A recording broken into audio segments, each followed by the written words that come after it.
Now let's talk about hotspots.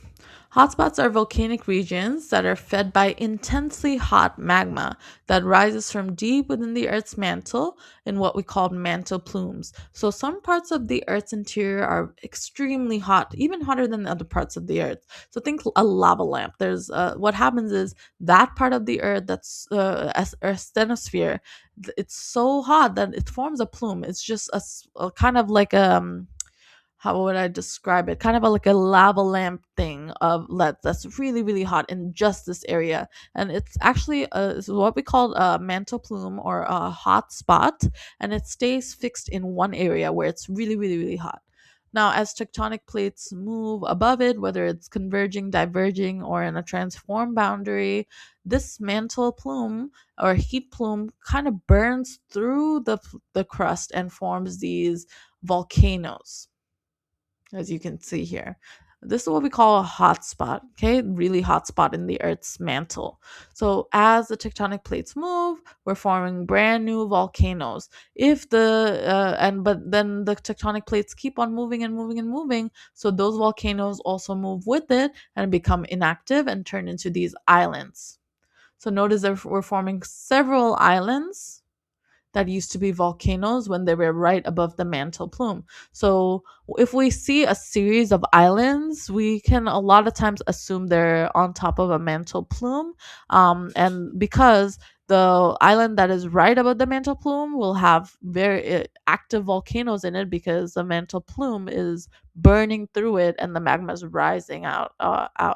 But as you move away from the mantle plume, you'll see the volcanoes are no longer active. We just call them islands, and they're older as you move farther away from the mantle plume because the crust moved this way.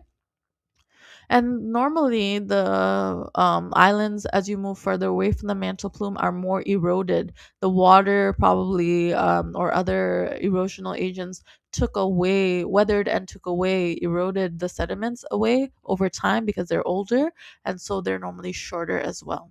So volcanoes or inactive volcanoes are older, more eroded, and shorter as you move away from the mantle plume. And the closer you are to the mantle plume, the younger the volcanoes or inactive volcanoes are, maybe even active if it's right above the mantle plume.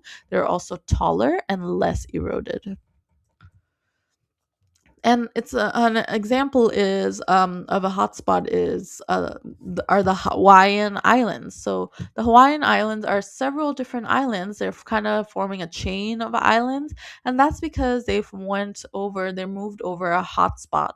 So there's a hotspot right under Hawaii, and that's why Hawaii has several active volcanoes right now, because the hotspot or mantle plume is burning through Hawaii and forming those volcanoes that are active in Hawaii. But the thing is, there were several other um, islands or inactive volcanoes that used to be active because this used to be here. They kind of moved this way. The tectonic plates are moving this way. So eventually, the older volcanoes moved away and formed these islands that kept moving away and away, and we kept forming new and new volcanoes. And now we just have a chain of islands, and these are the Hawaiian Islands. So active volcano is where Hawaii is, which is right above a hotspot currently, and inactive volcanoes are these other islands.